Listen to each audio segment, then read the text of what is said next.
Online वाले ऐकू येते का रे?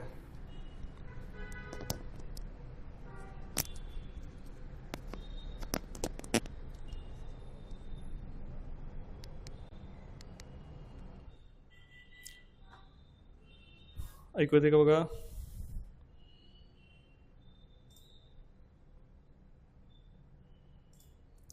स्क्रीन विजिबल झाली का? ऐकू यायला लागलं का?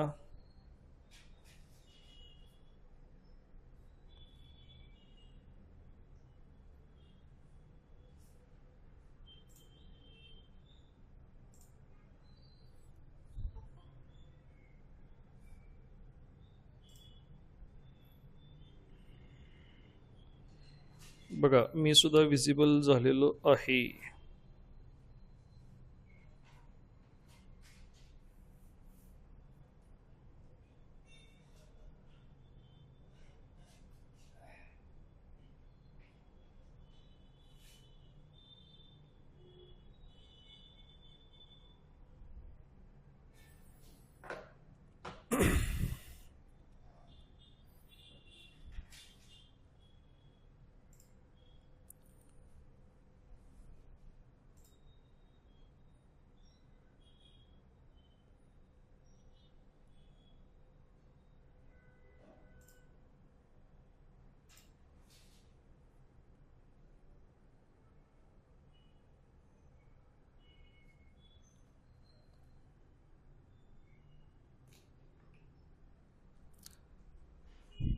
चलो देखते हैं क्या हुआ.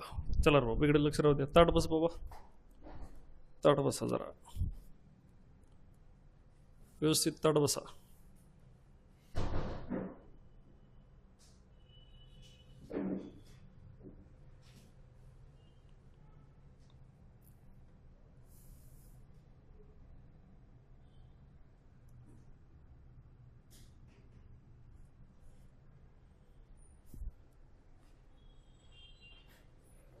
काय झालं शेवटी आपलं?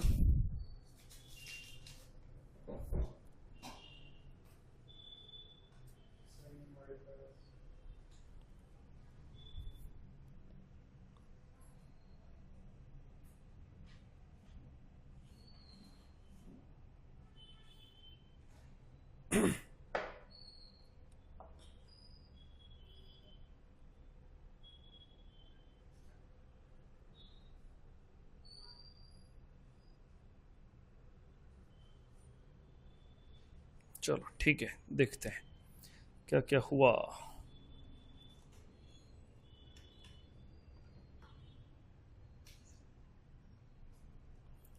So we saw modifiers, right?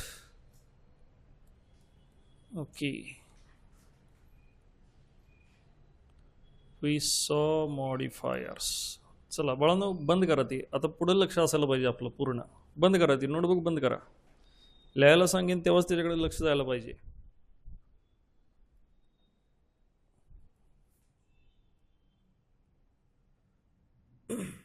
कौन से मॉडिफायर्स देखे हमने? एक था साइज मॉडिफायर और दूसरा था sign modifier. Okay, size modifier में हमने दो चीजें देखी, दो कीवर्ड्स देखे.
ऑनलाईन वाले स्क्रीन विजिबल झाली का रे?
चलो ठीक है.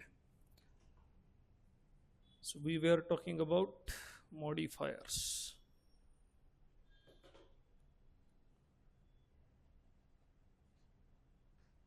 ओके, एक थे साइज मॉडिफायर्स और दूसरे थे साइन मॉडिफायर्स.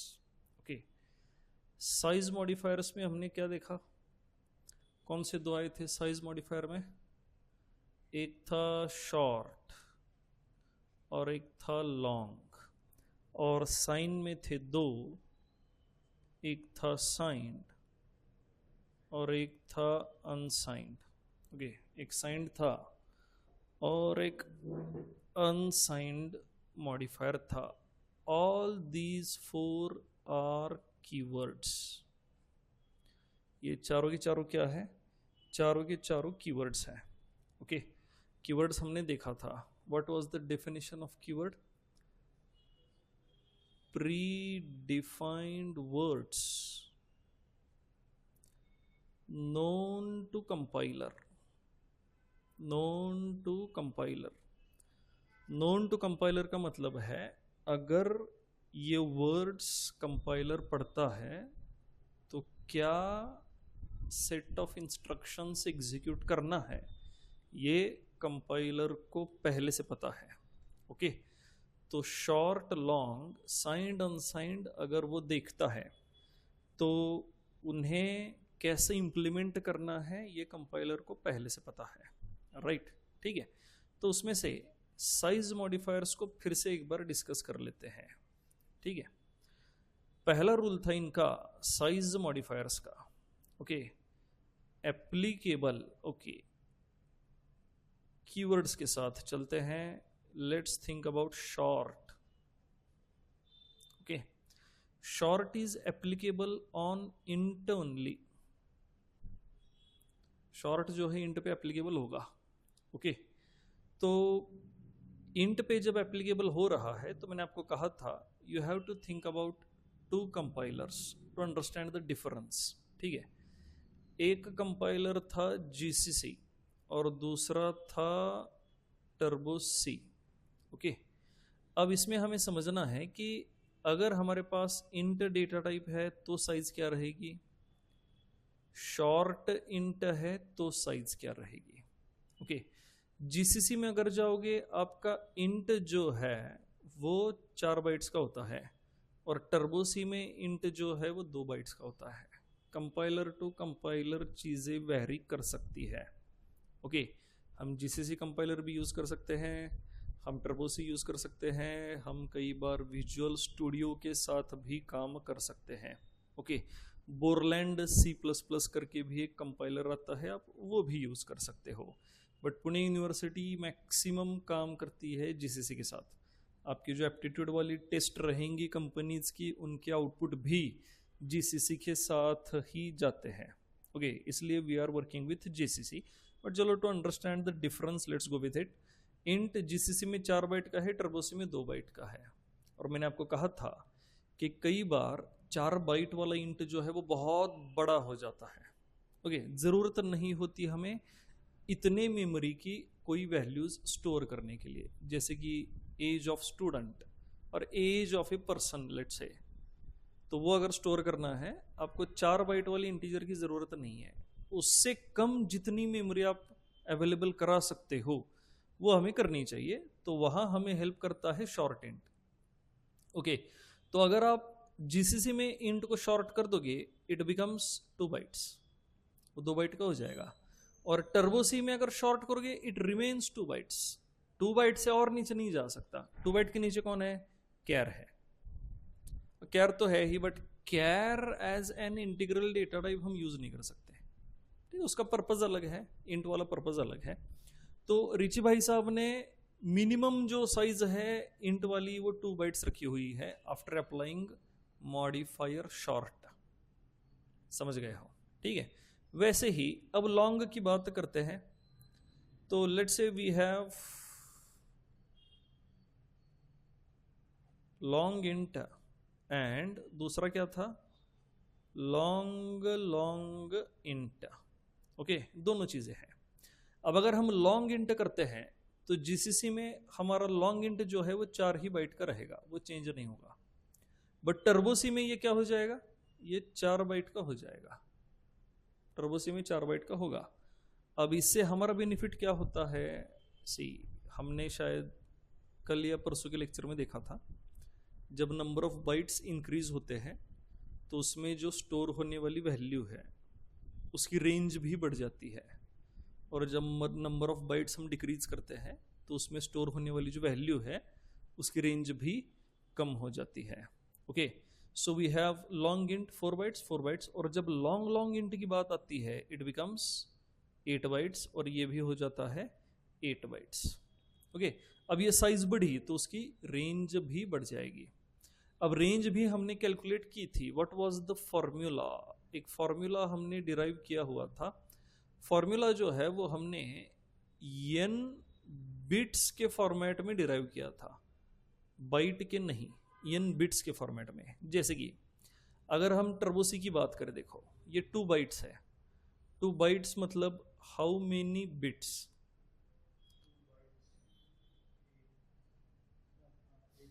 16 बिट्स। तो 16 बिट के हिसाब से रेंज अपनी होगी, देखो फॉर्मूला कुछ ये था, फॉर्मूला था -2⁻n−1 to 2⁻n−1 -1। Okay, that was the formula. ये ब्रैकेट इधर होना जरूरी है, नहीं तो -2 का पावर हो जाएगा। ओके, तो उस हिसाब से अब 16 बिट्स में रेंज रहेगी -2⁻15 टू 2⁻15 -1। 4 बाइट में होते हैं 32 बिट्स, तो 32 बिट में आपकी रेंज हो जाएगी -2⁻31 टू 2⁻31 -1। डन, ठीक है, ये फॉर्मूला है। अगर कोई न्यू स्टूडेंट्स है तो आप समझो कि अगर आपके पास n बिट्स है तो आप उन n बिट को यूज करके कितनी वैल्यूज रिप्रेजेंट कर सकते हो वो हमने इस फॉर्मूला में बताया हुआ है। Okay, here is the formula, ये आपका फॉर्मूला है, ठीक है।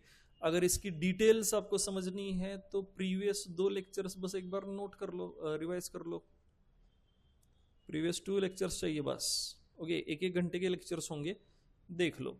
बीच में तो हमने नोट ही लिखी हुई है, उस नोट के आधा घंटा छोड़ दोगे तो 1 घंटे का मैक्सिमम लेक्चर हो जाएगा। आप लोगों को भी बच्चों रिवाइज करते रहना चाहिए इसको।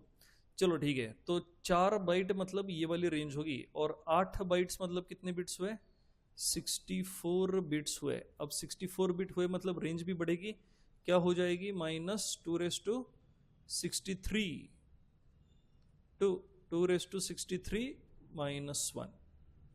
ओके, 2⁻63 काफी बड़ी वैल्यू हो जाती है, right, but these are the ranges, और शॉर्ट एंड लॉन्ग से ये वाला फर्क होगा, समझ गए हो। ये हमें किस लिए चाहिए, टू स्टोर लार्जर वैल्यूज और to store smaller values and to use memory efficiently. Okay, अगर आपका प्रोग्राम मेमोरी सेव कर रहा है obviously it is always appreciated, कितनी भी हो, 1 बाइट सेव करे 2 बाइट सेव करे, सेव होना जरूरी है। रियल टाइम सिस्टम्स में ये बहुत हेल्पफुल रहता है। रियल टाइम सिस्टम्स मतलब नॉट यूर प्रोग्राम। अभी प्रोग्राम जो है आपके पास काफ़ी सारी मेमोरी है। मेरे पास अभी 8 GB की होगी शायद RAM. I have lots of memory, 1 TB hard disk है, lots of memory. Okay, real time system मतलब आपका मोबाइल, अभी उसमें भी काफ़ी सारी मेमोरी है। Let's consider your watch. जो डिजिटल वॉचेस रहते हैं उसमें जो मेमोरीज रहती है वो काफ़ी लिमिटेड मेमोरीज है। तो उसके अंदर जो एप्लीकेशन फिट होंगे उन एप्लीकेशंस ने कम से कम मेमोरी यूटिलाइज करके आपको करेक्ट आउटपुट देना बहुत ज़रूरी है। तो वहाँ मेमोरी एफिशिएंटली यूज होना ज़रूरी है। ऐसे केसेस में ये वाले जो कीवर्ड्स है ये आपकी हेल्प करेंगे। कौन से? एक शॉर्ट है और एक लॉन्ग है, राइट। अब वैसे ही हमने दूसरे मॉडिफायर्स देखे थे, we call them sign modifiers. We call them sign modifiers. Okay, size modifier clear हुआ, राइट। अब जब आप वेरिएबल्स डिक्लेयर करोगे तब आपको बस ये सोचना है कि भाई ये वाले वेरिएबल में मैक्सिमम लॉजिकल वैल्यू क्या हो सकती है। जैसे कि मैंने आपको बताया था, let's say count of students in A college. किसी भी कॉलेज में कितने स्टूडेंट्स हो सकते हैं? चलो एट ए टाइम उसमें 5000। चलो मैं कहता हूं बहुत बड़ा कॉलेज है तो 10,000, उससे ज़्यादा तो होंगे नहीं। तो लॉजिकली 10,000 कंसिडर करके हमें उतनी मेमोरी कंसिडर करके डिसाइड करना होगा, शॉर्ट चाहिए, इंट चाहिए, लॉन्ग चाहिए, लॉन्ग लॉन्ग चाहिए। ओके, बस इतनी ही ऑप्शन है आपके पास। आप अमाउंट ऑफ मेमोरी डिसाइड नहीं कर सकते। आप बस क्या डिसाइड कर सकते हो? डेटा टाइप, और डेटा टाइप के साथ साथ आप मॉडिफायर डिसाइड कर सकते हो। यू कांट से कि सर चलो 10 स्टोर करना है तो 2 बाइट भी जरूरी नहीं है, 1 बाइट में हो जाएगा। 1 बाइट में भी रेंज काफी हो जाती है, 10 1 बाइट में भी स्टोर हो सकता है। But you have no right to decide the amount of memory 1 byte. As a programmer हमारे पास क्या राइट है? Choose the keyword. आप इंट डिसाइड कर लो, डन। आप शॉर्ट डिसाइड कर लो, डन। उससे कम आप जा ही नहीं सकते। समझ रहे हो नहीं? क्योंकि ऋषि भाई साहब ने मेमोरी एफिशिएंटली यूज हो इसलिए अमाउंट ऑफ मेमोरी का डिसीजन प्रोग्रामर पे छोड़ा ही नहीं। अमाउंट ऑफ मेमोरी खुद ही डिसाइड कर ली और हमें दे दिए कीवर्ड्स। कहते हैं बस कीवर्ड्स चूज करो, मेमोरी मिल जाएगी। ओके, तो शॉर्टेस्ट मेमोरी हम कौन सी ले सकते हैं? कितनी ले सकते हैं? 2 बाइट्स, दूसरा ऑप्शन ही नहीं है। Even if you want to store 1, you have to go with 2 bytes. And what is the range of 2 bytes? Calculate नहीं करनी है, डायरेक्ट रेंज बतानी है। कैलकुलेट नहीं करनी, देखना भी नहीं है। क्या है? कैलकुलेट ऐसे होगा, 2 बाइट्स 16 बिट्स। 1 बिट गया साइन के लिए, बचे 15 बिट्स। तो यू मस्ट नो 2⁻15। 2⁻15 इज 32768। पता होना चाहिए, you have no option. Okay, aptitude में जब क्वेश्चंस आएंगे तो कैलकुलेशन में यू ऑलमोस्ट वेस्ट 2 मिनट्स, और एक क्वेश्चन का टाइम होता है 30 सेकेंड्स। 30 सेकेंड में you have to read the question, you have to calculate and you have to find the answer. तो ये 30 सेकेंड्स का टाइम रहेगा आपके पास। तो ये जुबान पे होना चाहिए। 2⁻15, 2⁻16, 65536, 2⁻15, 32768। अब अगर आपके पास 16 बिट्स है तो आपकी रेंज रही है -2⁻15, मतलब -32768 टू 32767। ये पता होना चाहिए, क्योंकि जो एप्टीट्यूड में क्वेश्चंस आएंगे वो कुछ इस तरह से आएंगे। printf %d 32768, और फिर वहां हमें समझ आना चाहिए फट से देख के कि भाई value is out of range. Out of range है तो कैसे कैलकुलेट होगी वैल्यू, वो हमें समझना है। But you have to understand the range. रट्टा मारना पड़ेगा उसका। चलो ठीक है, आपके पास 4 साल है रट्टा मारने के लिए, नो इश्यूज। तो ये साइज वाला फंडा क्लियर हो गया, ठीक है। न्यू स्टूडेंट्स, आपको बस ये समझना है, इंट 4 बाइट का होता है। उसे अगर कम करना है तो शॉर्ट इंट बनाओ, उसे अगर बढ़ाना है तो लॉन्ग लॉन्ग इंट बनाओ। साइज के हिसाब से रेंज जो है, मतलब आपके वेरिएबल में स्टोर होने वाली मिनिमम वैल्यू और आपके वेरिएबल में स्टोर होने वाली मैक्सिमम वैल्यू, ये चेंज होने वाली है आपके साइज के साथ। साइज इंक्रीजेस तो क्या इंक्रीज हो जाएगी? Range also increases, and size decreases, range also decreases. Simple है। बड़ी वैल्यू चाहिए, बड़ी साइज चाहिए। क्लियर हुआ? ठीक है, ओके। अब इसके बाद हमने देखा था sign modifier. What was the purpose of sign modifier, ये पहले समझते हैं। ओके, जैसे कि कल मैंने आपको बताया था, मुझे स्टोर करना है let's say age of student. Okay, तो एज जो है, अगर मैं मान के चला एज जो है ये इंटीजर होगा, इंटीजर, तो यूजुअली हमारा डिक्लेरेशन क्या रहता है? हमारा डिक्लेरेशन रहता है इंट एज। बट अगर इंट एज हमने डिक्लेयर किया, चलो आपका एज तो इसमें स्टोर हो जाएगा, no problem at all, age इसमें स्टोर हो जाएगा। But what are the possible values we can store in the age? The minimum value you can store is, right, and the maximum value we can store is, done. Is this range necessary for age? Absolutely not.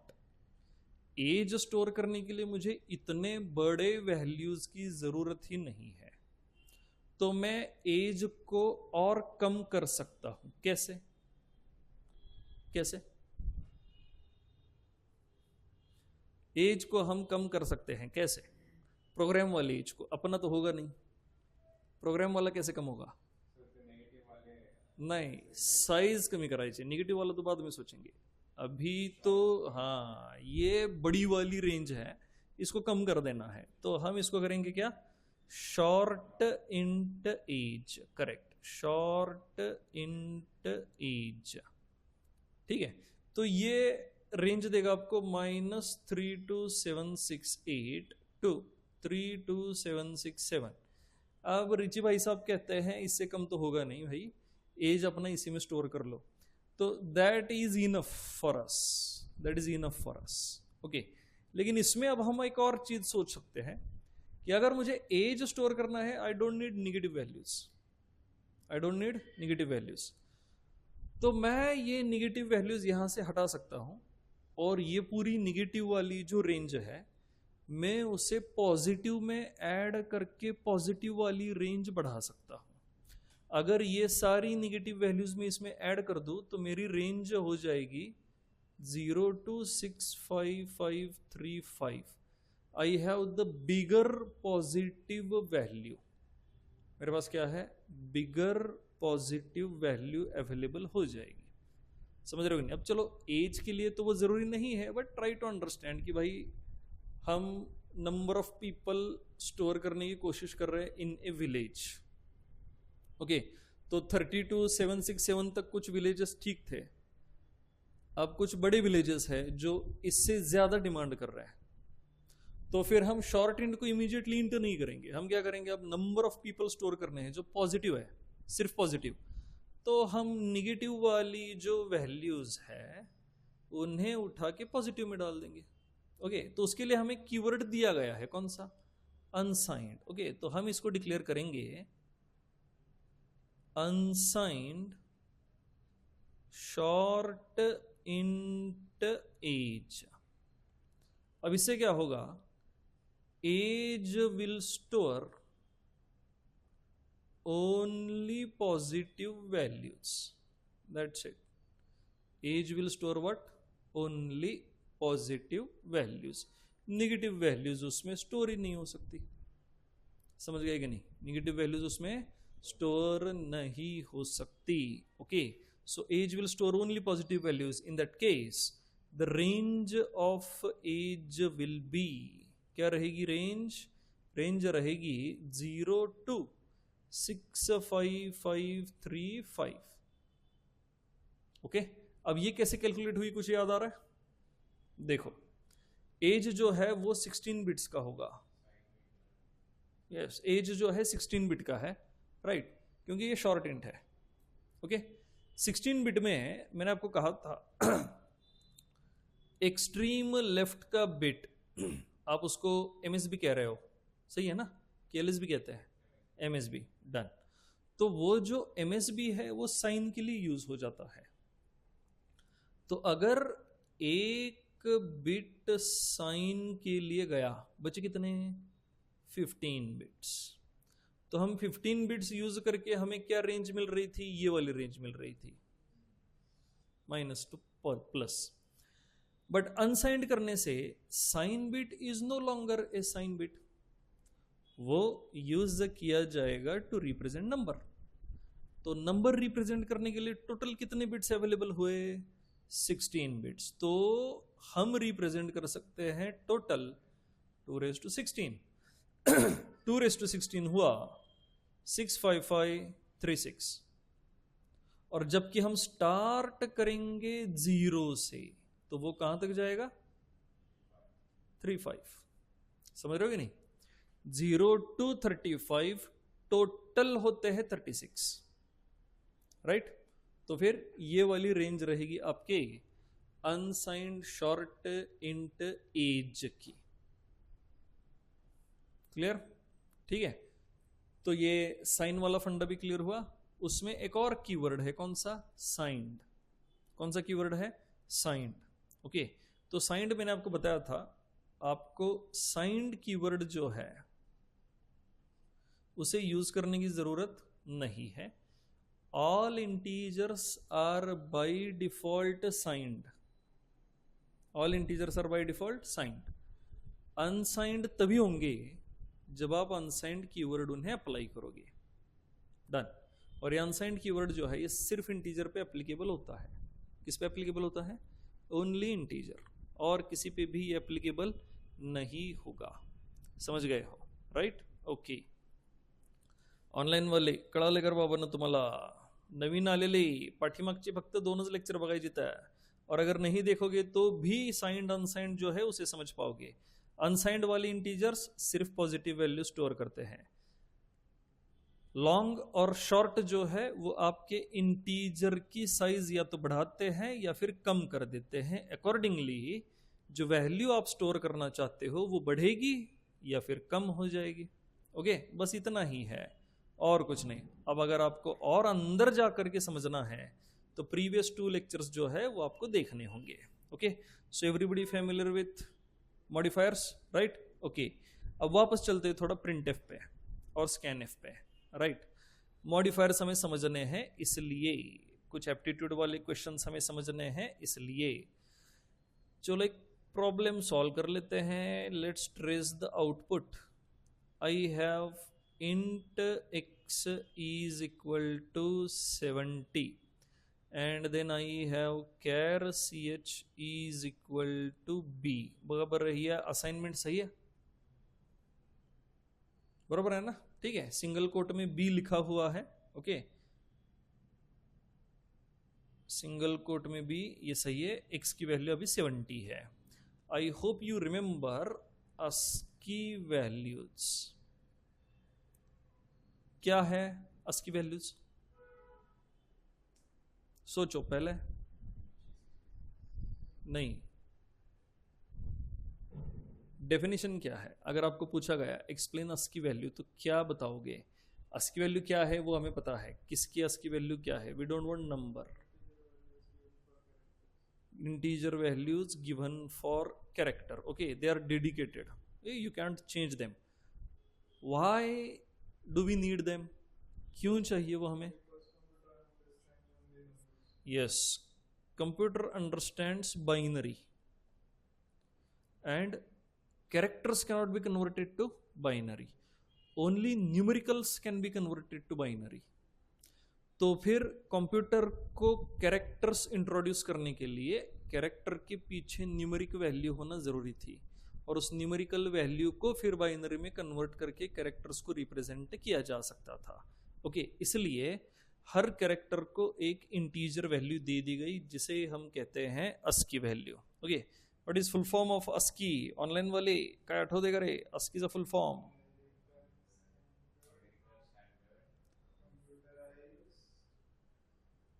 पहले decide कर लो बच्चों, बोलाइज नहीं। Interview के लिए ये कुछ चीजें बहुत जरूरी होती है। Your first word is the final word, he never gives you second chance. तो if you go with American standard you are dead. Okay, तो पहले डिसाइड करो। हो गया? अब बताओ। इसलिए मैं हमेशा कहता हूं रूल ऑफ 30 सेकेंड्स, वो वेट करेगा आपका, डोंट वरी, 1 मिनट तक वेट करेगा। बट चलो हम 30 सेकंड लेके चलते हैं। 1 मिनट बाद he will go for second question. He won't ask you कि भाई क्या बता रहे हो कि नहीं बता रहे हो, he will go for second question directly. But 30 second तो हम सोच ही सकते हैं, उतना तो वो वेट करेगा। Okay, so the full form is American standard code for information interchange. सही रिप्लाई आए हुए हैं, नो इश्यूज, याद हो जाएगा धीरे धीरे। ओके, और इतने आसान सवाल नहीं पूछे जाते। What is the full form of ASCII, वो कंसिडर किया जाता है कि आपको पता है, और नहीं पता तो कोई फर्क नहीं पड़ता, अस्की वैल्यू पता होनी चाहिए। ओके, चलो ठीक है। तो हर कैरेक्टर के पीछे एक इंटीजर वैल्यू रहेगी, we call it ASCII. Okay, अब ये कुछ अस्की वैल्यूज हमें पता होनी चाहिए, रट्टा मारना जरूरी है। आगे जब एप्लीकेशन डिजाइन करोगे तो एप्लीकेशन में वैलिडेशंस के लिए अस्की वैल्यूज पता होना जरूरी है। जैसे कि हमने सिंगल कोट में ए लिखा, अस्की वैल्यू है 65, और अगर हमने सिंगल कोट में स्मॉल ए लिखा, अस्की वैल्यू है 97। क्या ये अस्की वैल्यूज हम चेंज कर सकते हैं? अगर मुझे लगा कि चलो स्मॉल ए की वैल्यू 98 कर देते हैं, नॉट पॉसिबल। ओके, ये यूनिवर्सल है, सब यही फॉलो करते हैं, करना ही पड़ता है। Just because Python is so popular, Python will say okay A की अस्की वैल्यू 100 आज से नहीं हो सकता। क्या होनी चाहिए? 97 ही होनी चाहिए। ओके, चलो ठीक है। अब यही आगे ट्रेंड कंटिन्यू होगा और कैपिटल जेड की अस्की वैल्यू क्या बन जाती है? 90, 26 अल्फाबेट्स कंटिन्यूअसली। इसका भी ट्रेंड यही आगे कंटिन्यू होगा और इसकी अस्की वैल्यू आपको क्या मिलेगी? 122। जेड की अस्की वैल्यू 122। ओके, ये अस्की वैल्यू हमें पता होनी चाहिए। प्लस जो न्यूमेरिक कैरेक्टर्स है, न्यूमेरिक कैरेक्टर्स जो जैसा मैंने आपको बताया था कि अगर आपने लिखा सिंगल कोट में 1 एंड ओनली 1, तो ये जो है ये इंटीजर 1 है। क्या इंटीजर 1 को अस्की वैल्यू होती है? नहीं, वो कैरेक्टर नहीं है। इंटीजर 1 खुद किसी के अस्की वैल्यू होगा, बट उसकी अस्की वैल्यू नहीं होती क्योंकि वो इंटीजर है। बट सिंगल कोट में जो 1 लिखा है दैट इज कैरेक्टर 1। क्या इसकी अस्की वैल्यू होगी? इसकी अस्की वैल्यू होती है। ओके, तो अगर आप कंसीडर करो न्यूमेरिक कैरेक्टर्स, क्या रहेगी ASCII value? What is ASCII value of 0? 48। What is ASCII value of 1? फिर कंटिन्यूस रहेगी अप टू 9। ओके, तो ये रहेगा 49। फिर 2 की अस्की वैल्यू रहेगी 50। ऐसा करते करते कंटिन्यूसली 9 की अस्की वैल्यू आपको क्या मिलेगी? 57। डन, ठीक है। ऑनलाइन वाले कड़ा लग रहे हैं, 9 की अस्की वैल्यू क्या मिलेगी? 57। So you must know these ASCII values, रट्टा मार लो इनको। और रट्टा मारने के लिए अपने पास अभी 1 साल है। जब जावा में हम जाएंगे एप्लीकेशन डिजाइन करने के लिए, तब हमें इन सब की जरूरत पड़ेगी। अभी भी है, बट चलो यहां पे हम डायरेक्ट कैरेक्टर के साथ भी काम कर सकते हैं। चलो ठीक है। फिर ये सब देखने के बाद मैंने आपको एक चीज बताई थी, how to print ASCII value of character. अगर आपको किसी कैरेक्टर की अस्की वैल्यू प्रिंट करनी है, बहुत सिंपल सा एक्सचेंज था बस। ओके, मैंने आपको कहा था कैरेक्टर्स के पीछे अस्की वैल्यू होने की वजह से कैर डेटा टाइप जो है इसे इंटीजर डेटा टाइप में ही कंसीडर किया जाता है। किसमें कंसीडर किया जाता है? इंटीजर डेटा टाइप में ही कंसीडर किया जाता है। समझ रहे हो कि नहीं? ठीक है, क्यों? क्योंकि हर कैरेक्टर के पीछे इंटीजर वाली अस्की वैल्यू है। ठीक है, इसलिए मैंने आपको कहा था कैर जो है वो आप %c से भी प्रिंट कर सकते हो और %d से भी प्रिंट कर सकते हो। सिमिलरली इंटीजर जो है वो आप %c से भी प्रिंट कर सकते हो और %d से भी प्रिंट कर सकते हो। ये जो फॉर्मेट स्पेसिफायर्स है they will decide only format specifier. वो क्या डिसाइड करेंगे? फॉर्मेट स्पेसिफायर डिसाइड करेंगे बस। ओके, जैसे कि अब यहां पे इंप्लीमेंट करके देखते हैं। तो मैंने कहा print F ch is equal to %d, ch is equal to %c, ch comma ch, and then printf x equal to %d, x equal to %c, done. Okay, printf के साथ एवरीबडी फैमिलियर? ऑनलाइन वाले printf बरोबर familiar आहात का रे? Printf सोबत familiar आहात का बघा ऑनलाइन वाले? चलो ठीक है। तो पहला प्रिंटफ जो है फर्स्ट प्रिंटफ, ओके, ये क्या प्रिंट करेगा समझते हैं। ठीक है, तो आपका प्रिंटफ काम कैसे करेगा ये मैंने आपको बताया था। प्रिंटफ क्या करेगा देखिएगा, पहले %d पे ch है। Okay, let's go to the ch, get its value and print. तो अभी अगर हम ch की बात करें तो ch में क्या स्टोर है? b। हमारे लिए b स्टोर है, मशीन के लिए क्या स्टोर है? 66। करेक्ट, मशीन के लिए 66 स्टोर है। Okay, let's think about x। हमारे लिए क्या स्टोर है? 70। मशीन के लिए भी 70। करेक्ट। ओके, अब हम यहां ch प्रिंट करने की बात कर रहे हैं। तो प्रिंटफ क्या करेगा? ch के पास जाएगा, 66 लेके आएगा। क्या लेके आएगा? 66। अब 66 को प्रिंट करना है तो पहले ch के लिए फॉर्मेट स्पेसिफायर देखेगा, क्या है? %d। तो 66 को %d से यानी इंटीजर फॉर्मेट में प्रिंट करेगा। तो इधर क्या प्रिंट होना है? 66। अब जो दूसरा ch है वो किसके लिए है? दूसरे फॉर्मेट स्पेसिफायर के लिए।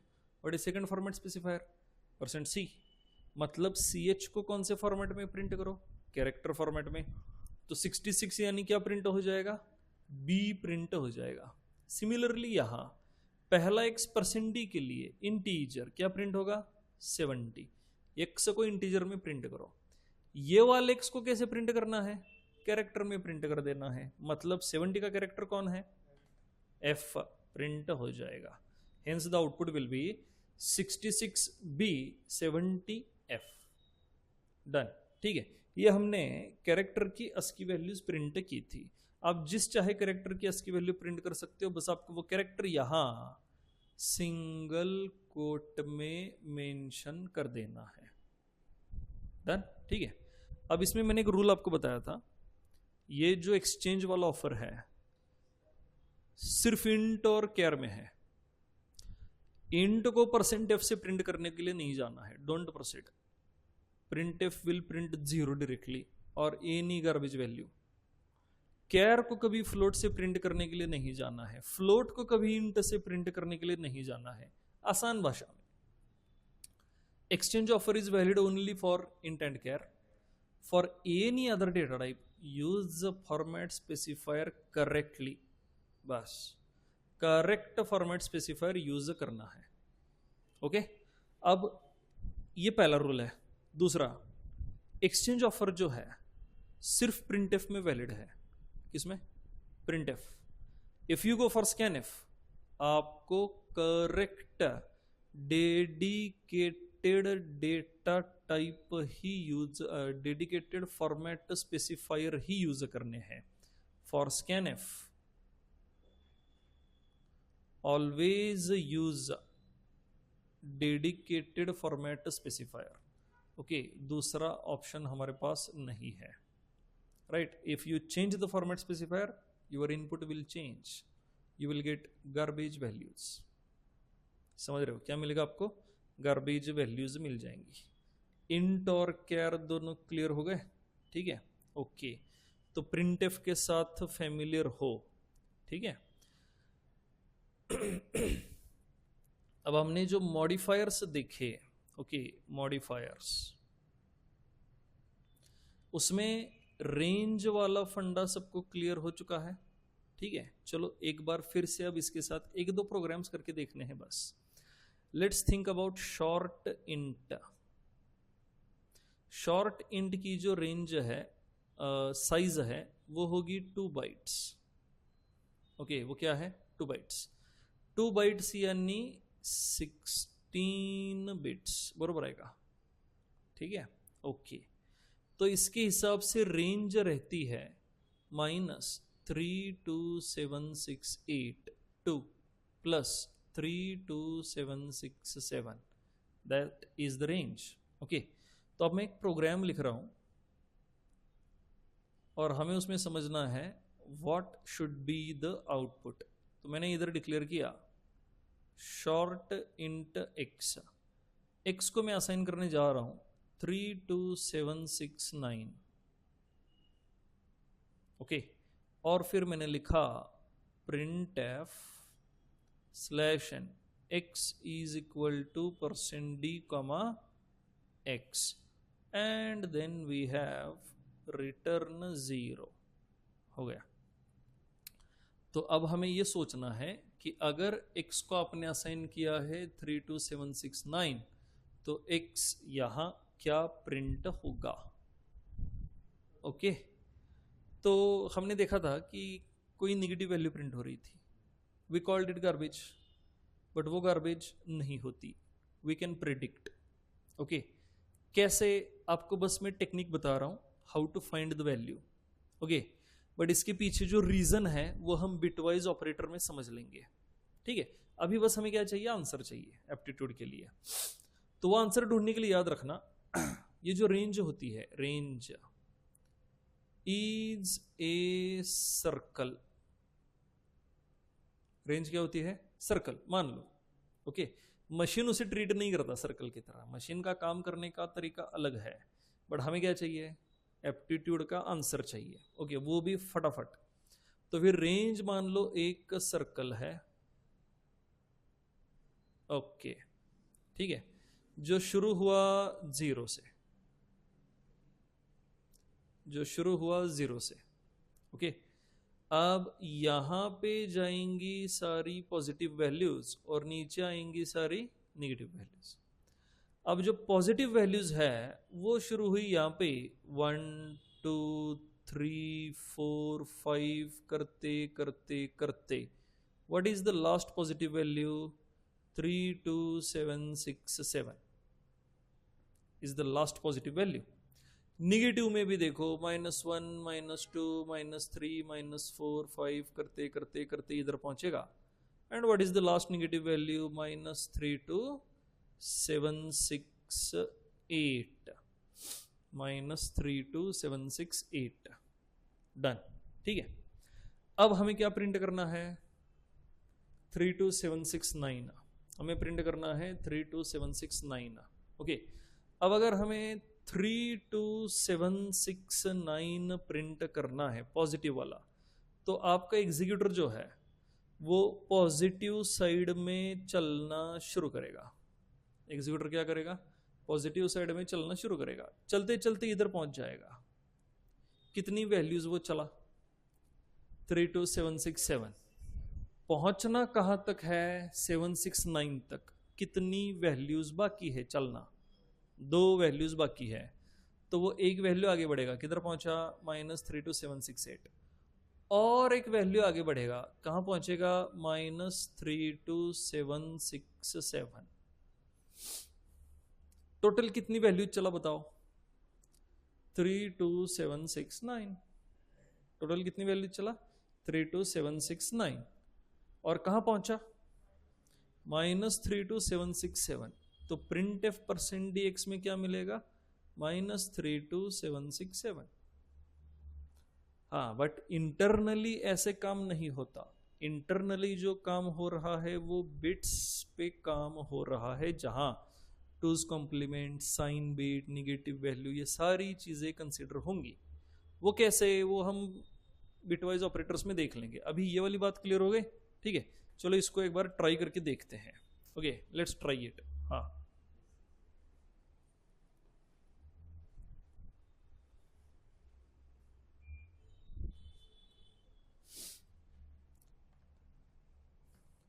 ऑनलाईन वाले डेव सीपीपी विजिबल होते का बघा।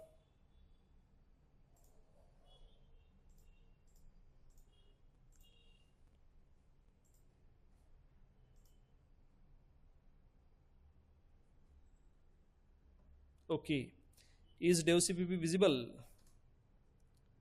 और हमारे पास सी वाला एप्लीकेशन कोई है? Yes, we have C source file, open it. हाँ, और यहाँ पे प्रोग्राम अपना रेडी है। ठीक है, तो हमने एक शॉर्ट इंट लिया हुआ है, शॉर्ट इंट एक्स। ओके, अब शॉर्ट इंट एक्स की जो रेंज है, शॉर्ट इंट एक्स की जो रेंज है, वो रेंज आपको क्लियर होगी सबको? ठीक है, राइट। तो कौन सी वैल्यू ली थी हमने? 32769। और पॉजिटिव में शॉर्ट इंट की रेंज क्या है? आखिरी नंबर कौन सा है? 32767, करेक्ट। ओके, 32767। तो हम दो वैल्यूज ज्यादा दे रहे थे और फिर उस हिसाब से हमें आउटपुट क्या मिला? -3276 था कि 8 था?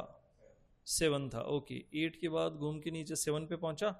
ठीक है, चलो देखते हैं। सेव किया हमने इसको, कंपाइल।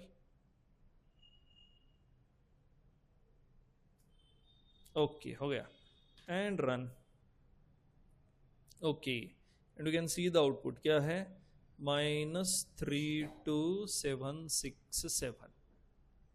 ओके, तो रेंज हमें क्या याद रखनी है? Range is a circle, range is a circle. Done. ठीक है, ये एप्टीट्यूड का बहुत ही फ्रिक्वेंटली आस्क्ड क्वेश्चन है एप्टीट्यूड में। ओके, क्लियर हुआ? ऑनलाइन वाले लिहून ठेवा आपण हा क्वेश्चन। कैसे ट्रीट करोगे रेंज को? As a circle. ओके, ये पूरा एक्सप्लेनेशन ठीक से लिख लो। नवीन आलेले काही शंका असतील तर विचारू शकता, बट आई विल रिक्वेस्ट की प्रीवियस लेक्चर्स जो है वो देख लो।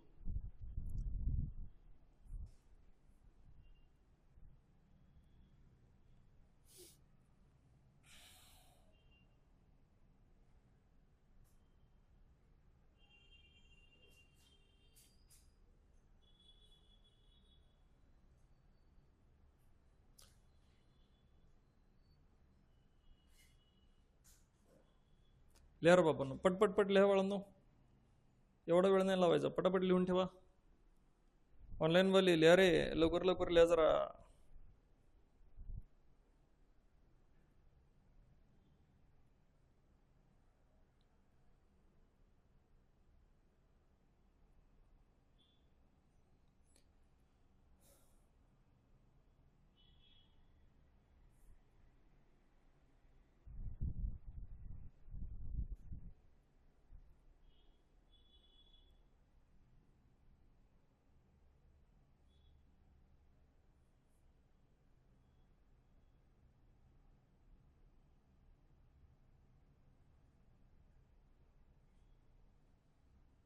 हो गया?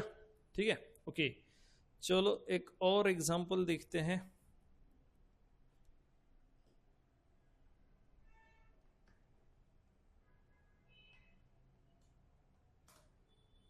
लेट्स से इफ आई से -32768, अब क्या प्रिंट होगा बता सकते हो?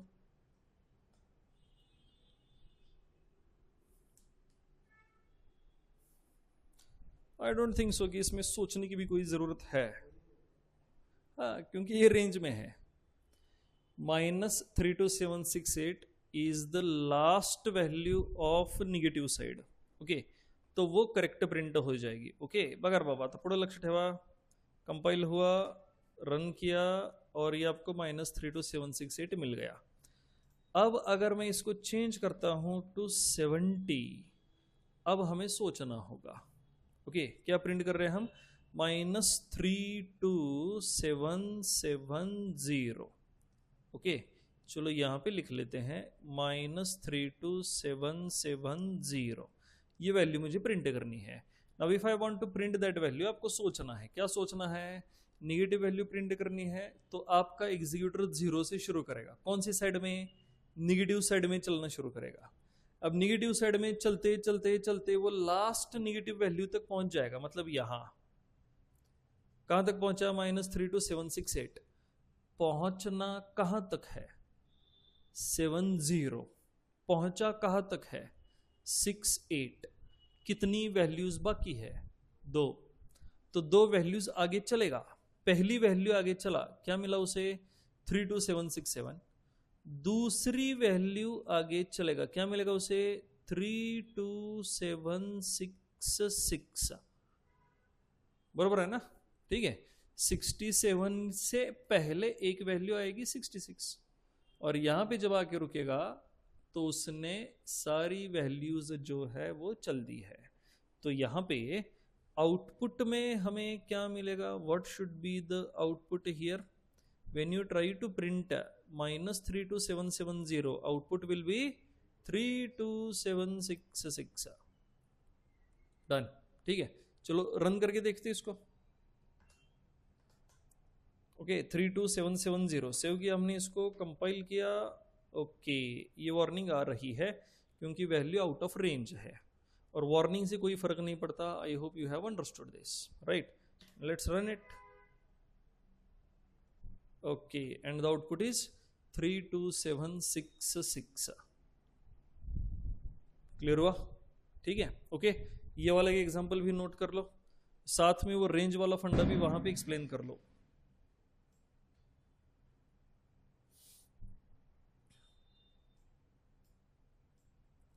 रेंज वाला फंडा भी वहां पे लिख लो। ऑनलाइन वाले ले रे बाबा, रेंज वाला एक्सप्लेनेशन सुद्धा लिहून ठेवा।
हुआ?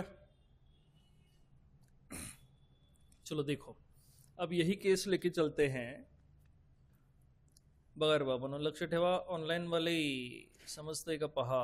अनसाइंड शॉर्ट इंट एक्स, इसके साथ चलते हैं। ओके, अनसाइंड है और शॉर्ट भी है, मतलब आपका एक्स जो है वो 2 बाइट का है और अनसाइंड है, राइट?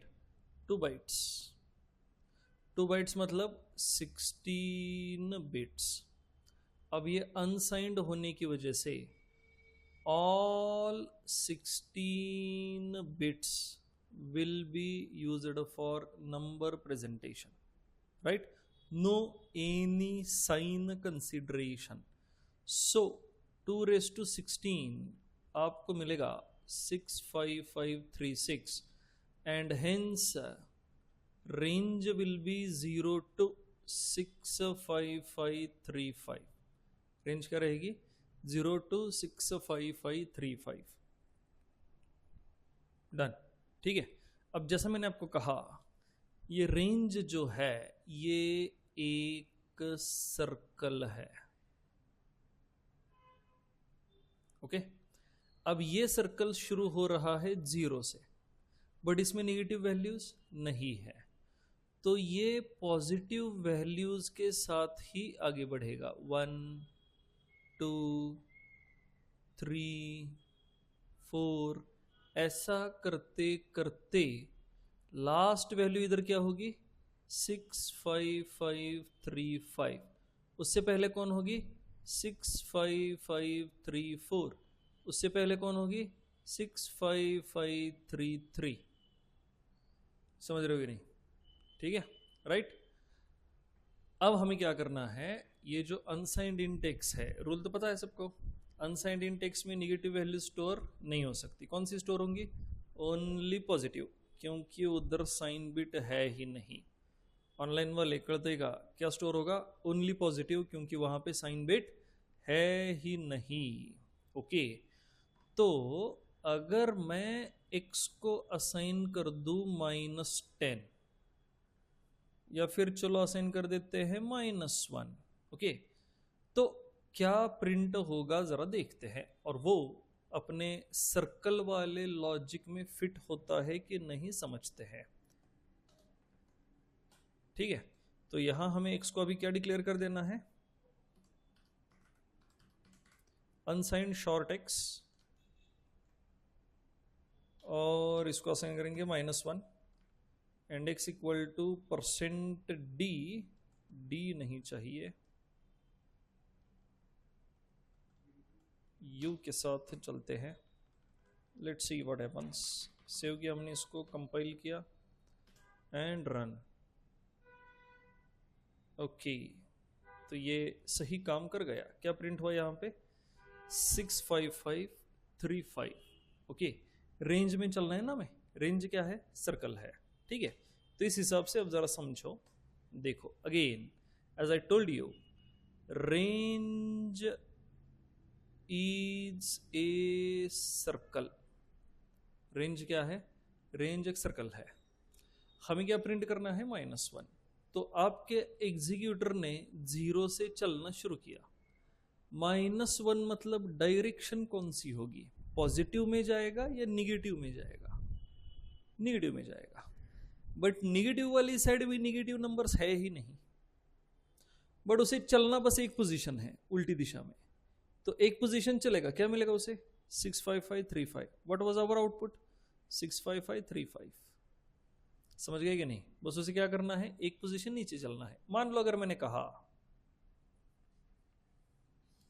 इसको प्रिंट कर लेते यहां पे, it's a print f x equal to %u, x, और फिर मैंने कहा x equal to let's say -4, and again print f /n x equal to %u, x। Okay, -4 मतलब कहां तक जाएगा? 3 2 तक जाएगा, करेक्ट। ओके, 4 नंबर्स उसको नीचे चलने हैं।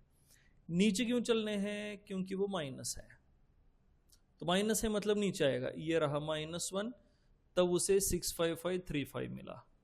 फिर और एक वैल्यू चला 6 5 5 3 4 मिला, और एक वैल्यू चला 3 मिला, और एक वैल्यू चलेगा 3 2 मिलेगा, और ये हो गए -4। -4 पे जब आएगा तब उसे मिलेगा 6 5 5 3 2। डन। चलो एक बार ट्राई करके देखते हैं। ओके, तो यहां पे हमें चाहिए -4। What was the output? -3 2। ठीक है, कंपाइल किया हमने इसको and run. Yes, 6 5 5 3 2। Conclusion, range is a circle. अगर आप आउट ऑफ रेंज वैल्यूज दे रहे हो तो फिर आप आउटपुट प्रिडिक्ट कर सकते हो। डन। ठीक है, ये पूरा अनसाइंड शॉर्ट इंट वाला एक्सप्लेनेशन लिख लो विथ प्रोग्राम। ये प्रोग्राम भी नोट कर लो विथ इंट मेन। ऑनलाइन वाले रेंज सर्कल असते हे कळालं कर बाबांनो, बघा समजलंय का? अनसाइंड शॉर्ट इंट में पहले रेंज कैलकुलेट हुई और फिर मैंने रेंज को सर्कल में डाल दिया। यहां सबसे जरूरी चीज है समझना range. What is the range of given data type, ये चीज समझना सबसे ज्यादा जरूरी है। नवीन आलेली कळतंय का बघा तुम्हाला?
हो गया? चलो ठीक है, अब आगे चलते हैं। तो ये रेंज वाला फंडा क्लियर हुआ या नहीं? ये क्लियर होना ज़रूरी है क्योंकि इस पे हमारे 6 मार्क्स डिपेंड करते हैं। 3 क्वेश्चंस तो आएंगे ही आएंगे, या तो रेंज के आएंगे, या फिर इंक्रीमेंट डिक्रीमेंट ऑपरेटर वाले होंगे, या फिर बिटवाइज ऑपरेटर वाले होंगे। तीनों केसेस में रेंज जो है वो बहुत मैटर करती है, वो हमें पता होनी चाहिए। ओके, थोड़ा इन द बिगिनिंग कॉम्प्लेक्स लगता है, बट प्रैक्टिस कर लो समझ जाओगे। ठीक है, चलो आगे चलते हैं। नेक्स्ट पॉइंट हमें समझना है size of operator. Okay, let's go with size of operator. Online वाले सगळ्यांना ऐकू येते ना रे? ओके, तो अब देखो ये जो मॉडिफायर्स हमने यूज किए, okay, size modifiers, in size modifiers में मैंने आपको साइज बताई इसलिए आपको पता है, सारे डेटा टाइप की भी साइज मैंने आपको बताई इसलिए आपको पता है, या फिर चलो आपने गूगल किया, बुक्स में पढ़ा इसलिए आपको पता है, राइट? लेकिन ये कंफर्म तब होगा when your executor will tell you about size of data type। किसने बताना जरूरी है? एग्जीक्यूटर ने बताना जरूरी है कि भाई मेरे पास जो डेटा टाइप है उसकी साइज क्या है। समझ रहे हो नहीं? ठीक है, तो एग्जीक्यूटर ने ये साइज आपको बताना जरूरी है, इसलिए हम क्या यूज करेंगे? Size of operator. सी ने हमें एक ऑपरेटर दिया हुआ है साइज ऑफ। ओके, एक ही वर्ड है, साइज और ऑफ को अलग अलग नहीं लिखना है, ये एक ही वर्ड है साइज ऑफ। समझ गए? ठीक है, okay, so we have size of operator. अब ये काम कैसे करेगा? तो 2 चीजें आपको मेंशन करनी है। पहला, साइज ऑफ का ऑपरेंड। ओके, सिंटैक्स क्या है? सिंटैक्स बहुत सिंपल सा है, देखो, answer is equal to size of, और यहां पे रहेगा ऑपरेंड। ओके, तो साइज ऑफ क्या करेगा? Returns size of the operand in number of bytes. Okay, क्या करेगा? Returns what? Size of operand in number of bytes. ठीक है, now what can be the operand of size of, बस ये हमें समझना है। ओके, ये जो ऑपरेंड है ये कौन कौन हो सकता है, तो ये आप कोई डेटा टाइप इसमें मेंशन कर सकते हो, डायरेक्टली डेटा टाइप, या फिर वैल्यू आप मेंशन कर सकते हो, या फिर कोई वेरिएबल आप मेंशन कर सकते हो। समझ गए हो? ठीक है, या तो डेटा टाइप, या तो वैल्यू, या तो वेरिएबल। और फिर साइज ऑफ आपको क्या बताएगा? Number of bytes required to store that operand in the machine. Okay, क्या बताएगा? Number of bytes required to store that operand in the machine. Done. ठीक है, या फिर आसान भाषा में size of operand in number of bytes, size of operand in number of bytes. Okay, for example let's say मैंने कहा मेरे पास है इंट आंसर। ओके, तो आंसर इज इक्वल टू, मैं कहूंगा लेट्स से साइज ऑफ 5, और फिर हमने कहा print f slash answer is equal to %d comma answer, और ये सब चल रहा है मेन फंक्शन में, इंट मेन, और ये कंप्लीट हुआ। डन। ठीक है, तो int answer, answer equal to size of 5, print f this. तो अब हमें समझना है व्हाट इज 5। क्या है 5? इंटीजर है, तो साइज ऑफ ने क्या देना एक्सपेक्टेड है? अगर 5 इंटीजर है तो साइज ऑफ ने क्या देना एक्सपेक्टेड है? आंसर पाइए, इधर दिया हुआ है, पढ़ो इसको और मुझे बताओ यहां क्या प्रिंट होना चाहिए। ऑनलाइन वाले काय वाटतं रे तुम्हाला, काय प्रिंट होईल? क्या हुआ? इथं काय लिहिलंय बाळा?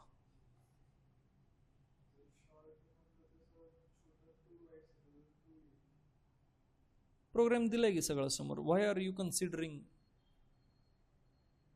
प्रोग्राम दिलेला आहे बाळांनो पुढं, तर मग कन्सिडर का करायचं आहे?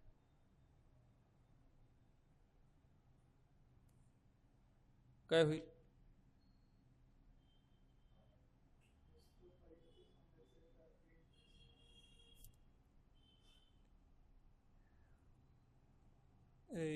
फर्स्ट ईयर, देखो जो सामने है बस वही कंसिडर करना होता है। ओके, तो वो 5 है उधर, राइट। अगर साइज ऑफ 5 को देख रहा है तो वो ऑब्वियसली साइज ऑफ ये सोचेगा कि अगर ये 5 मुझे मशीन में स्टोर करना रहा तो मुझे कितने बाइट्स की ज़रूरत है। तो 5 तो सिंपली इंटीजर है, और इंटीजर को कितनी ज़रूरत होती है? 4 बाइट्स की। ओके, तो यहाँ पे आंसर में क्या स्टोर होगा? 4, और ये प्रिंट भी करेगा 4। सिंपल है। Okay, don't make it complicated, बहुत सिंपल है। अब मान लो अगर मैंने ऐसा लिखा, ऑनलाइन वाले लक्ष्य ठेवा रे, मैंने कहा answer is equal to size of int direct data type, that is also possible. तो हमने इंट की साइज क्या देखी है? 4 बाइट्स, तो साइज ऑफ ने भी क्या देनी चाहिए? 4 बाइट्स देनी चाहिए। ओके, साइज ऑफ जो देगा वही साइज होगी। अगर मेरा आंसर और साइज ऑफ वाला आंसर मैच नहीं कर रहा, then you have to go with size of वाला आंसर। हाँ, बट फिर उसमें आपको देखना पड़ेगा कि मैं कौन से कंपाइलर की बात कर रहा हूँ और आप कौन से कंपाइलर को यूज कर रहे हो। Compiler to compiler may vary, definitely vary होगा, मैं ये नहीं कह रहा, बट मे वेरी, बहुत ही छोटे से चेंजेस है। जैसे अभी हमने थोड़ी देर पहले देखा था, इंट टर्बोसी में 2 बाइट का रहता है, बट जीसीसी में 4 बाइट का रहता है। तो ऐसे कुछ बहुत ही थोड़े से चेंजेस है, अदरवाइज 99.5% सारे कंपाइलर सेम काम करते हैं। ऊपर के जो 0.5 है उसके बारे में हम बात करेंगे। So answer equal to size of int and then print F answer. तो ये भाई साहब क्या प्रिंट करेंगे, सीधे सीधे 4 प्रिंट कर देंगे, क्योंकि आंसर इंट क्या है, 4 बाइट का है, तो ये 4 प्रिंट कर देगा। वही अगर मैं कह दूं answer is equal to size of float, okay, and then print F answer, क्या प्रिंट होगा, ये भी 4 ही प्रिंट होगा, मतलब होना चाहिए, हमने यही साइज देखी हुई है। वही अगर हम कह दे answer is equal to size of 2.5 print F answer, हाँ अब क्या प्रिंट होगा, ये 2.5 ये क्या है, फ्लोट है कि इंट है, फ्लोट है, राइट, लेकिन ये भाई साहब प्रिंट करेंगे 8, क्योंकि जब आप कोई भी फ्रैक्शन वैल्यू डायरेक्ट अपने प्रोग्राम में यूज करते हो, डायरेक्ट यूज कर ली प्रोग्राम में, that fraction value will be treated as a double type value and not float. हमने डेटा टाइप देखा हुआ है ना, एक डेटा टाइप है फ्लोट और दूसरा डेटा टाइप है डबल, एक डेटा टाइप है फ्लोट और दूसरा डेटा टाइप है डबल, ठीक है, दोनों के दोनों फ्रैक्शन वैल्यू के लिए यूज किए जाते हैं, both of them will be used for fraction value, right. तो उसमें से डबल जो है वो 8 बाइट का होता है, फ्लोट जो है वो 4 बाइट का होता है। तो जब आप साइज ऑफ 2.5 करोगे, साइज ऑफ 2.5 करोगे, ओके, तो साइज ऑफ आपको 8 देगा, 8 देगा का मतलब है 2.5 जो है इसे ट्रीट किया जा रहा है as a double value and not as a float value. Float होती तो क्या आती साइज, फिर 4 बाइट्स आती डेफिनेटली, लेकिन 8 बाइट्स आ रही है, मतलब वो क्या है, वो डबल टाइप का है। डज दैट मीन कि फ्लोट के 4 बाइट्स कभी नहीं मिलेंगे, मिलेंगे। पहला ऑप्शन ये है डायरेक्ट फ्लोट चेक करो, या फिर दूसरा ऑप्शन ये है, you can go with float F is equal to 2.6 और फिर लिखो answer is equal to size of F. अब एफ जो है वो डिक्लेयर ही फ्लोट हुआ है, तो साइज ऑफ बी एफ को कैसे देख रहा है, एज ए फ्लोट ही देख रहा है, और फिर हम कहेंगे प्रिंट एफ आंसर। अब ये भाई साहब क्या प्रिंट करेंगे, 4 बाइट्स प्रिंट करेंगे, करेक्ट, क्या प्रिंट करेगा, 4 बाइट प्रिंट करेगा, क्लियर हुआ, ठीक है। तो साइज ऑफ ऑपरेटर समझ गए, साइज ऑफ ऑपरेटर में एज एन ऑपरेंड हमें क्या क्या मेंशन करना है, आप डायरेक्ट वैल्यू मेंशन कर सकते हो, आप डायरेक्ट डेटा टाइप मेंशन कर सकते हो, या फिर आप डायरेक्ट वेरिएबल नेम भी मेंशन कर सकते हो। फिर साइज ऑफ आपको क्या देगा, अमाउंट ऑफ और number of bytes required for that data type, number of bytes required for that value, number of bytes required for that variable, clear हुआ, ठीक है, ओके। चलो नोट कर लेते हैं, 1 मिनट के लिए बस सोचो कि साइज ऑफ काम कैसे कर रहा है, and then we will write the note. काही शंका असेल ऑनलाईन वाले तर विचारा।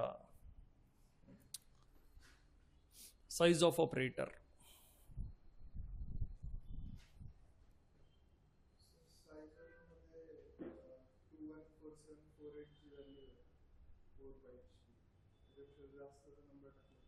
तरी पण इंटच देणार, यस, नहीं, क्योंकि वो जो बड़ी वैल्यू है उसे वो कंसिडर नहीं करता ना।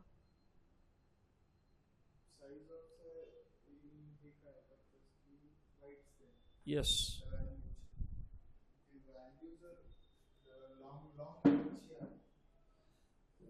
तर तुला ती वॉर्निंग दिल पहिली, आणि साइज ऑफ न्यूमेरिकल व्हॅल्यू जी आहे तिला इंटीजर म्हणूनच कन्सिडर करतात। हा, न्यूमेरिकल न्यूमेरिकल व्हॅल्यू ही इंटीजर म्हणूनच कन्सिडर केली जाते, जर तुला त्याला लॉंग लॉंग किंवा अजून काय करायचं असेल तर त्याला सफिक्स कॅरेक्टर्स द्यावी लागतात, तेव्हा तुझ्या मशीनला कळतं की ती व्हॅल्यू इंट नाहीये, लॉंग इंट आहे. कुठलाही टाकलं ते येस. हो गया.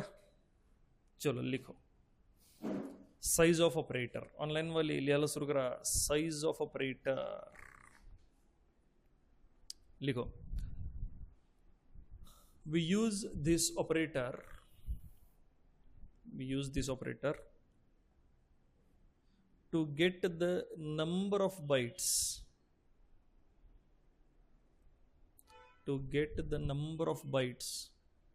required for its operand.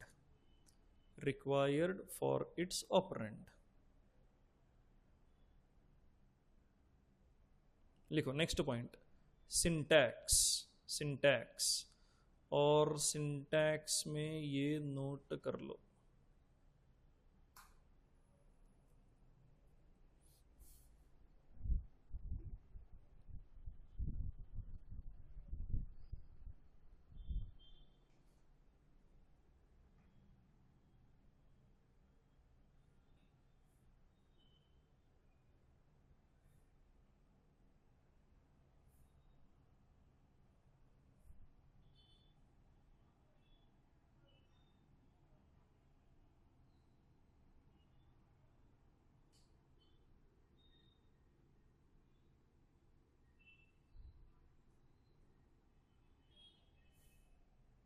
Syntax लिखा, ठीक है. लिखो उसमें as an operand we can mention data type. Comma value और वेरिएबल. For example. ओके, अब देखो एग्जाम्पल में क्या लिखना है. ये पूरा प्रोग्राम लिख देना है एक ही इंट मेन में ये पूरा प्रोग्राम नोट कर लो.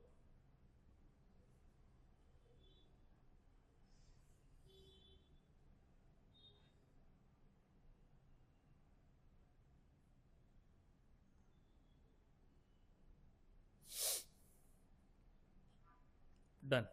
और यहां पे हमें एक नोट लिखनी है. ओके, लिहून झालं की मला सांगा. इथे एक नोट लिहायची आपल्याला.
हो गया.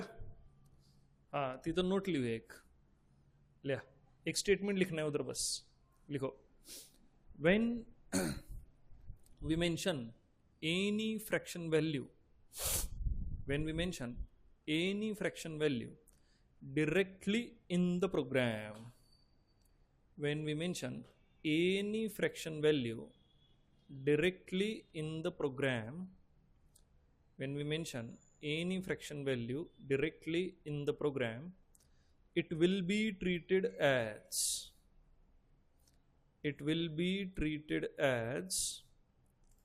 a double value and not as a float value. It will be treated as a double value and not as a float value.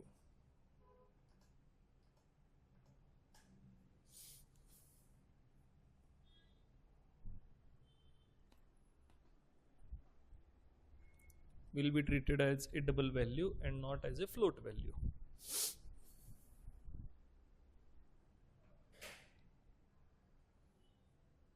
हो गया?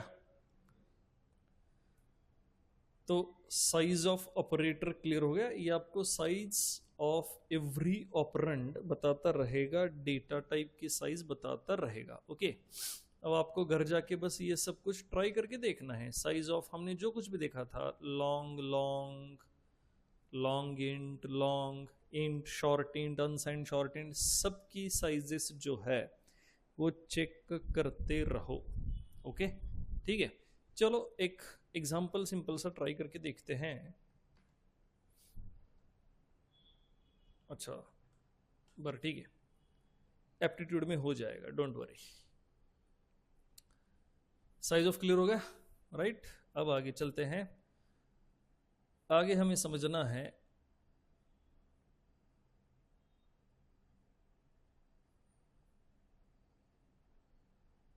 Type casting, the last point of first chapter, type casting. Okay, किस लिए use होता है type casting और क्या होता है टाइप कास्टिंग. ओके, लिखो नेक्स्ट पॉइंट है टाइप कास्टिंग, और बस देखते रहो. ऑनलाईन वाले लक्ष आहे करवा बनाओ. काही शंका असेल तर विचारा, बसून राहू नका.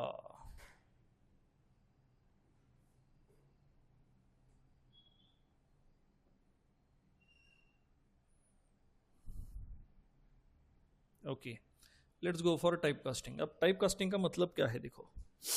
टाइप कास्टिंग का मतलब होता है changing data type of value और वेरिएबल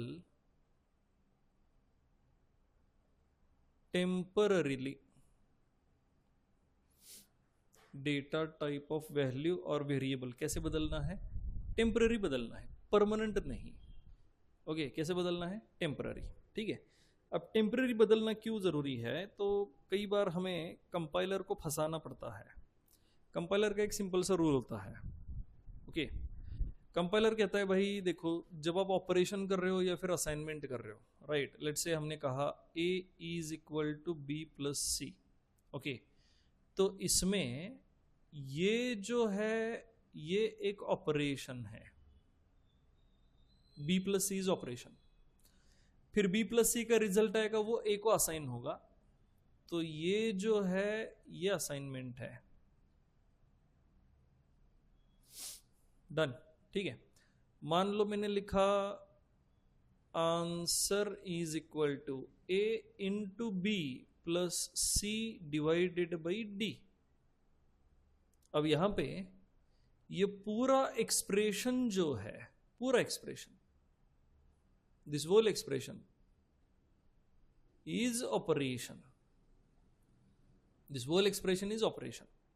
ओके, इसमें फिर छोटे छोटे ऑपरेशंस है. कौन कौन से छोटे छोटे ऑपरेशन है? मल्टीप्लिकेशन है, डिवीजन है, फिर एडिशन है. बॉड मास वाला रूल उधर फॉलो होगा, सब कुछ हो जाएगा. But this whole thing is operation. Whole thing is operation. फिर इस ऑपरेशन का एक रिजल्ट आएगा और वो रिजल्ट जाके आंसर को स्टोर होगा. ओके, वो रिजल्ट जाके आंसर में स्टोर होगा. Everybody clear with this? Result जाके आंसर में स्टोर होगा.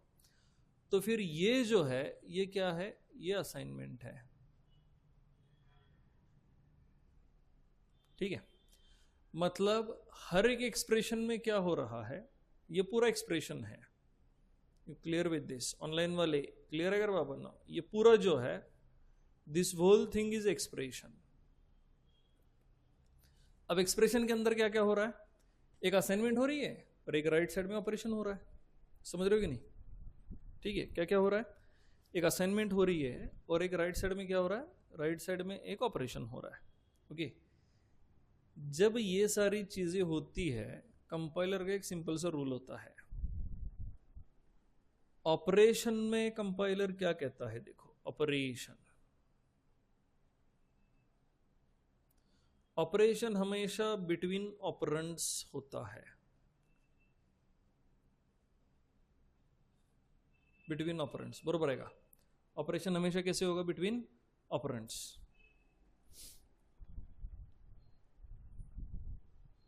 हाय का इथंच ऑनलाइन वाले हाय रे, झोपले तुम्ही? ऑपरेशन किसमें होगा? ऑपरेंड्स में। यस, तो कंपाइलर कहता है to perform this operation, okay, data type of both operands must be same. Assignment को छोड़ दो, बस ऑपरेशन की सोचो। Data type of both operands क्या होना चाहिए? सेम होना चाहिए। कौन कह रहा है? कंपाइलर। यस, कंपाइलर कह रहा है data type of both operands must be same. या फिर चलो एग्जीक्यूटर कह लो, एग्जीक्यूटर कह रहा है दोनों का डेटा टाइप जो है वो सेम होना चाहिए। इसका मतलब क्या है कि अगर आप ये वाला ऑपरेशन कंसीडर कर रहे हो, A equal to B plus C, इसमें B plus C is the operation, बरोबर है का? बी प्लस सी क्या है? ऑपरेशन है। तो एग्जीक्यूटर कहता है बी और सी दोनों का डेटा टाइप क्या होना चाहिए? सेम, तो ही मैं ऑपरेशन परफॉर्म कर पाऊंगा, नहीं तो मैं ऑपरेशन परफॉर्म नहीं करूंगा। तो डेटा टाइप क्या चाहिए? सेम। लेकिन एज ए प्रोग्रामर ये वाली केयर करना हमारे लिए थोड़ा सा डिफिकल्ट होगा कि हर बार you are writing program, 1000 lines of codes आप लिख रहे हो और हर ऑपरेशन में आपको ये देखना है कि भाई डेटा टाइप सेम है कि नहीं, डेटा टाइप सेम है कि नहीं। Is it possible? थोड़ा सा डिफिकल्ट हो जाता है, थोड़ा सा डिफिकल्ट हो जाता है। ओके, काय म्हणते मी? लक्षात येते का? प्रत्येक वेळी बघत बसायचं बी आणि सीचा डेटा टाइप सेम आहे का? अशा 100 ॲडिशन जर केल्या खाली तर 100 वेळा तुम्हाला काय बघायला लागेल? Are there data type same, are there data type same, are there data type same. अगर नहीं होंगे तो क्या करोगे? फिर सेम कराना पड़ेगा। वो थोड़ा डिफिकल्ट है। तो ये बात रिची भाई साहब की भी समझ में आ गई कि भाई ये मतलब इस तरह से काम नहीं बनेगा। ओके, प्रोग्रामर जो है अपने हिसाब से ऑपरेंड दे देगा। हो सकता है उनका डेटा टाइप सेम हो या फिर सेम नहीं हो। क्या म्हणतो? लक्ष देगा? ओके, फिर भी प्रोग्राम तो रन हो जाना चाहिए। It doesn't matter if data type is same और नॉट, प्रोग्राम तो रन हो जाना चाहिए। बट एग्जीक्यूटर क्या कहता है? व्हाट डज एग्जीक्यूटर से? डेटा टाइप सेम चाहिए, नहीं तो मैं तो काम ही नहीं करूंगा। बात ही खत्म हुई यहां पे। अब ऋषि भाई साहब क्या सोच रहे हैं? डेटा टाइप ऑपरेंड के चाहे जो भी हो, प्रोग्राम रन हो जाना चाहिए। और एग्जीक्यूटर क्या कह रहा है? मैं नहीं करूंगा, डेटा टाइप सेम ही चाहिए। तो फिर रिची भाई साहब ने बीच का सॉल्यूशन निकाला, और वो बीच का सॉल्यूशन है इम्प्लीसिट टाइप कास्टिंग।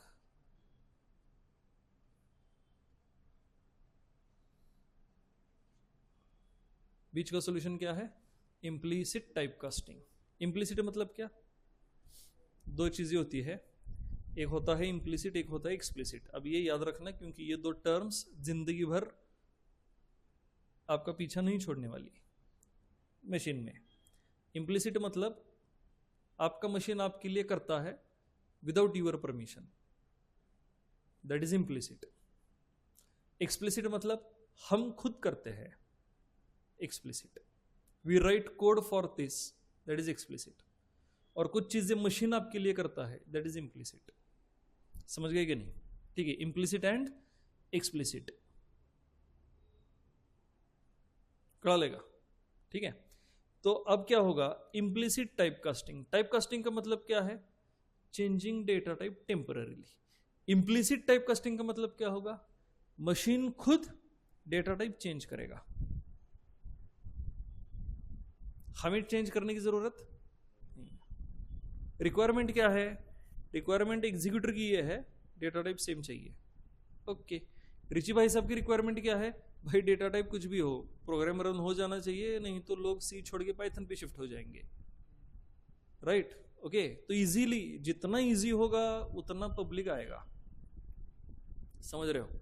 तो बीच का सॉल्यूशन क्या निकाला, इम्प्लीसिट टाइप कास्टिंग, मतलब आपका एग्जीक्यूटर खुद डेटा टाइप्स चेंज करेगा, आपका एग्जीक्यूटर खुद डेटा टाइप्स चेंज करेगा, right? That is implicit type casting. हमें चेंज करने की जरूरत नहीं है। अब वो कैसे चेंज करेगा ये बस हमें समझना है। क्लियर? ठीक है, इम्प्लीसिट टाइप कास्टिंग किस में होगा अभी? इम्प्लीसिट टाइप कास्टिंग ऑपरेशन में। We are talking about operation. हमने दो चीजें देखी, एक ऑपरेशन और एक असाइनमेंट। इधर है देखो, ये ऑपरेशन है और ये असाइनमेंट है। तो ऑपरेशन में क्या रिक्वायरमेंट है, दोनों ऑपरेंड का डेटा टाइप क्या चाहिए, सेम होना चाहिए। बट प्रोग्रामर हर बार ये सेम करे जरूरी नहीं है। बट एग्जीक्यूटर की रिक्वायरमेंट क्या है, डेटा टाइप सेम होने चाहिए, नहीं तो मैं एग्जीक्यूट नहीं करूंगा। फिर बीच का सॉल्यूशन निकाला, क्या सॉल्यूशन निकाला, executor itself will change the data type if they are not same. कौन चेंज करेगा, एग्जीक्यूटर खुद डेटा टाइप्स चेंज करेगा। और चेंज क्यों करेगा, just to make them same, right? जैसे कि मान लो ऐसा हुआ, हमने लिखा a इज इक्वल टू 2 + 3.5। तो अब 2 का डेटा टाइप क्या हो, इंट। 3.5 का डेटा टाइप क्या होगा, नहीं, फिर से एक बार सोचो ऑनलाइन वाले, 3.5 का डेटा टाइप क्या होगा, अभी थोड़ी देर पहले एक नोट लिखी थी हमने, हाँ क्या होगा, double. Any fraction value when used directly in the program will be treated as double, correct, will be treated as double. तो अभी डेटा टाइप डिफरेंट हो गए, क्या कहता है एग्जीक्यूटर, काम नहीं करूंगा, डेटा टाइप क्या चाहिए, सेम चाहिए। तो यहां आपका एग्जीक्यूटर खुद डेटा टाइप सेम करा लेगा। ओके, जब वो खुद करता है बिना आपसे पूछे, उसे हम कहते हैं, क्या कहते हैं, implicit type casting. Correct, implicit type casting. What is type casting, changing data type of value or variable temporarily. What is implicit, executor will do it for you without your permission, implicit.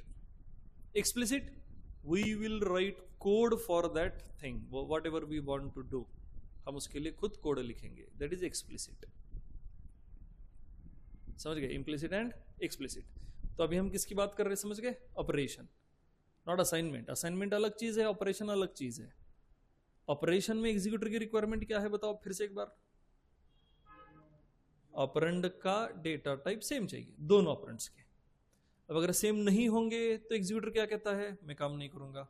Richie भाई साहब की requirement क्या थी, काम होना चाहिए। फिर बीच का सॉल्यूशन क्या निकाला, एग्जीक्यूटर खुद डेटा टाइप सेम करा लेगा। अब डेटा टाइप सेम कराने के दो ऑप्शन है उसके पास, एग्जीक्यूटर के पास। पहला ऑप्शन है डबल को इंट में कन्वर्ट करो, दोनों इंट हो जाएंगे। दूसरा ऑप्शन है इंट को डबल में कन्वर्ट करो, दोनों डबल हो जाएंगे। कौन सा वाला सही रहेगा, इंट को डबल, डबल को इंट किया तो क्या हो जाएगा, 3.5 विल बिकम 3। चलो 0.5 से हमें कोई फर्क नहीं पड़ता, लेकिन यही अगर किसी सोनार के पास गए, मर जाएगा वो। 0.5 अगर ऐसे आपने निकाल दिया, मर जाएगा वो। ओके, तो हमें 2 को क्या करना पड़ेगा, इंट को डबल। एग्जीक्यूटर भी यही करता है। जब देखो इम्प्लिसिट चीजें होती है, कुछ भी हो, अभी हम इम्प्लिसिट टाइप कास्टिंग की बात कर रहे हैं। जब इम्प्लिसिट चीजें होती है तो कंपाइलर और एग्जीक्यूटर का मेन पर्पस क्या होता है? वैल्यू लॉस नहीं होना चाहिए, वैल्यू लॉस नहीं होना चाहिए। अब यहां पे अगर आप डबल का इंट करते तो 3.5 बिकम्स 3, वैल्यू लॉस, तो कंपाइलर ये कभी नहीं करता। ऑपरेशन वाली केस में आपका कंपाइलर या फिर एग्जीक्यूटर हमेशा छोटी साइज वाले डेटा टाइप को बड़े साइज वाले डेटा टाइप में कन्वर्ट कर देता है, या फिर लेस एक्यूरेट डेटा टाइप को मोर एक्यूरेट डेटा टाइप में कन्वर्ट कर देता है। काय सांगितलं, कळालं का? ठीक है, ओके। तो ये इंट जो है डबल होगा, डबल मतलब क्या हो जाएगा? 2.0 प्लस 3.5, अब होगी एडिशन, अब हो जाएगी। नाउ एग्जीक्यूटर इज हैप्पी, ये भी डबल ये भी डबल, अब हो जाएगा। अब क्या आएगा? 5.5। फिर असाइनमेंट होगी, असाइनमेंट की अलग फंडे है, वो बाद में सोचेंगे। अभी बस किसके बारे में सोच रहे? ऑपरेशन, ऑपरेशन एंड असाइनमेंट दोनों अलग चीजें हैं। We are talking about operation only, we are talking about operation only, okay. और ऑपरेशन की रिक्वायरमेंट्स क्लियर हो गई। इंप्लिसिट टाइप कास्टिंग क्या होता है समझ गए? चलो 1 मिनट के लिए सोचो, हम रुक जाते हैं आज, घर जाके आराम से सो जाओ, तब तक सोचो क्या है इम्प्लिसिट टाइप कास्टिंग। ऑनलाईन वाले कळाले कर तुम्हाला? फक्त विचार करा, उद्या निवांत लिहू।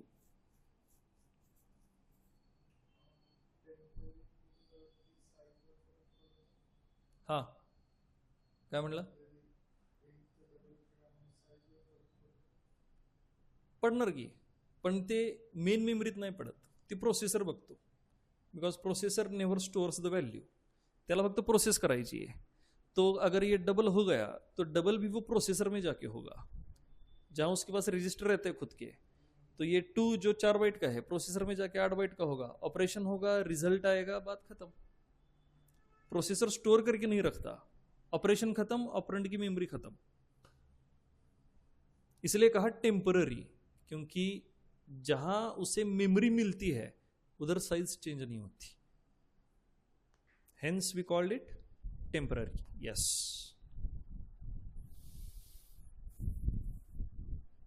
ऑनलाईन वाले कळायले गए? चलो ठीक आहे, थांबूया का मग? आज काही शंका असेल तर विचारा, नाहीतर उद्या भेटूया 9:40। चला ठीक आहे,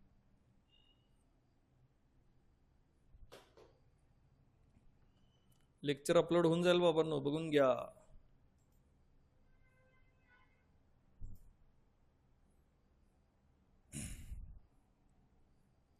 हो गया? चलो फिर ठीक है।